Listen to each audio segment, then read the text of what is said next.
This is Notoriously Episcopalian. My name is Kelly Hudlow. This is a podcast of sermons and musings all about the Christian faith and especially about being an Episcopalian. I think part of being notoriously Episcopalian, as this podcast is called, is a nerdy appreciation for the Book of Common Prayer. I've grown up with the current prayer book and really love the breadth of prayers it contains. I particularly love it when a prayer seems to show up out of nowhere that I've either forgotten about or overlooked. In this current season of pandemic, one such prayer has appeared in my life.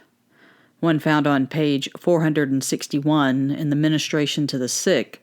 On that page there are 4 prayers listed, and the final one on the page is titled, In the Morning. It goes like this.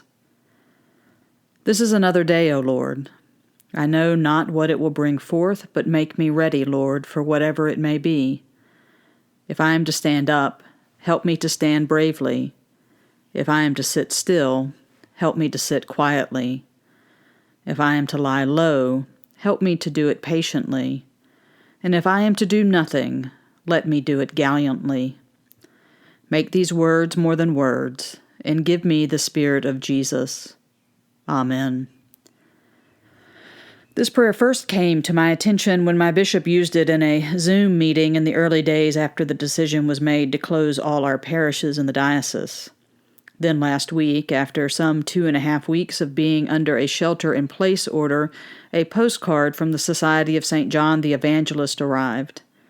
It had a photo of the monastery tower with votive candles in the windows as a sign of hope, and the text of this prayer printed on the front. Since it seemed that this was a prayer that I needed to pay attention to in this unusual season, I decided to look into where it came from. It struck me as a rather modern prayer, so I guessed it would have a certain recent history. So I consulted the commentary on the American Prayer Book by Marion J. Hatchett. This commentary simply stated that the prayer was composed by the Reverend Dr. Theodore Parker Ferris, and that it was printed in Prayers for a New World, 1964. So Hatchett confirmed my guess that it was a, quote, modern prayer, but did not provide much information otherwise. So I took to Google, figuring searching for such an unusual name as Theodore Ferris should easily produce information. But the Google results were sparse. No Wikipedia article, and just a handful of photos. I did find an entry in the Episcopal Dictionary of the Church, and there Dr. Ferris is described as a seminary professor and an ecumenist. He was born in 1908 and received his B.A. from Harvard University in 1929 and his degree from General Theological Seminary in 1933. He was ordained a priest in 1934, and for 4 years served at Grace Church, New York, and served as a fellow and tutor at GTS. He would serve for 5 years as the rector of Emmanuel Church, Baltimore, and then 30 years as the rector of Trinity Church, Boston. From 1943 to 1963, Ferris was an instructor in homiletics at the Episcopal Theological School, Cambridge, and the entry notes that he was a published author, including a book on preaching, and that he was active in the ecumenical movement and an alternate delegate to the First Assembly of the World Council of Churches at Amsterdam in 1948.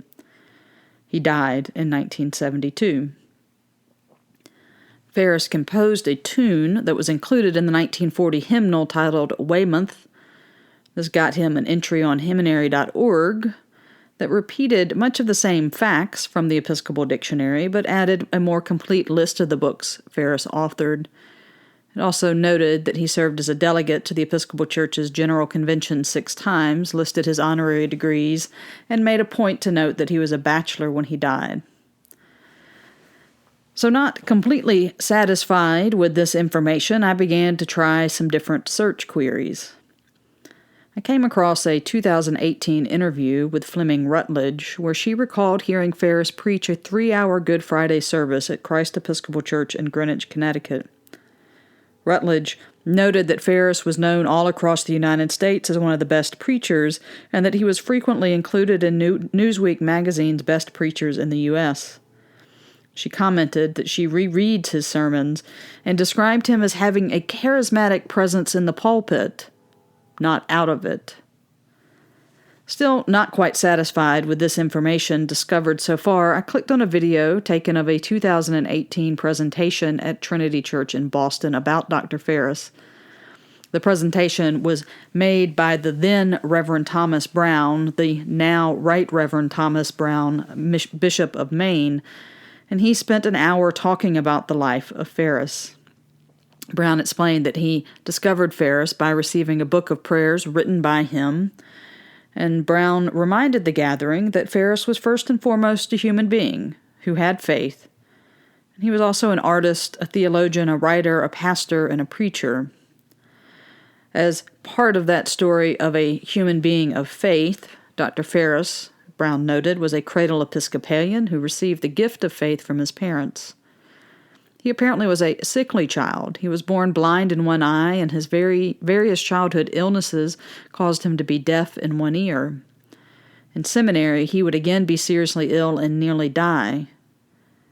Brown described him as being shy and at times awkward, and that he lacked confidence. He was an accomplished pianist, composer, and loved poetry. He apparently was the first person in Boston to own a dictaphone. He was a writer that Brown described as being both deep and accessible at the same time. He was a pastor that believed that being a preacher and a pastor should not compete with one another. And that while he was a great preacher, apparently some of his students didn't find him to be the best teacher. Brown noted that in 1952, as a delegate to General Convention, Dr. Ferris supported the losing position of admitting women as delegates. In 1967, Ferris wrote that the purpose of the church is to continue the ministry of Christ to people, and that the church is guided by the Spirit of God, and therefore neither the present form of worship nor formulae of belief are final.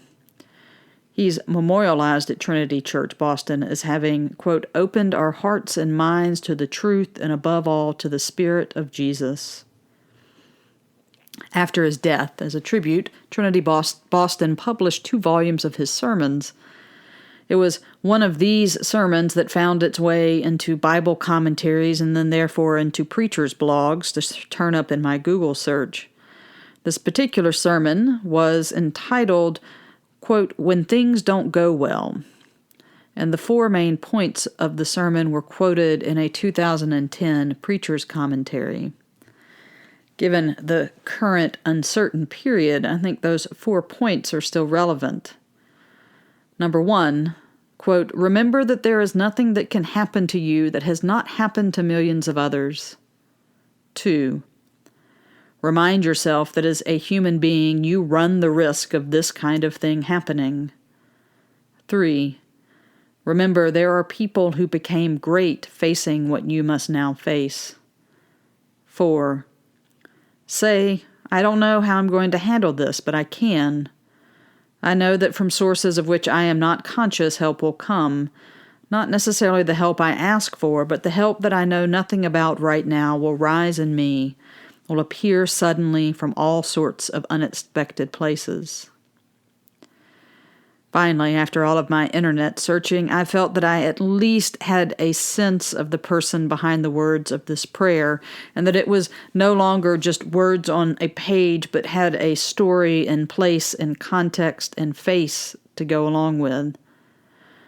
It helped me to get a glimpse of the person that could write these words, knowing that he survived the Great Depression, world wars, and the technological advances of the mid-20th century, and still was able to write words of acceptance of the present moment each day, even when the future is unknown.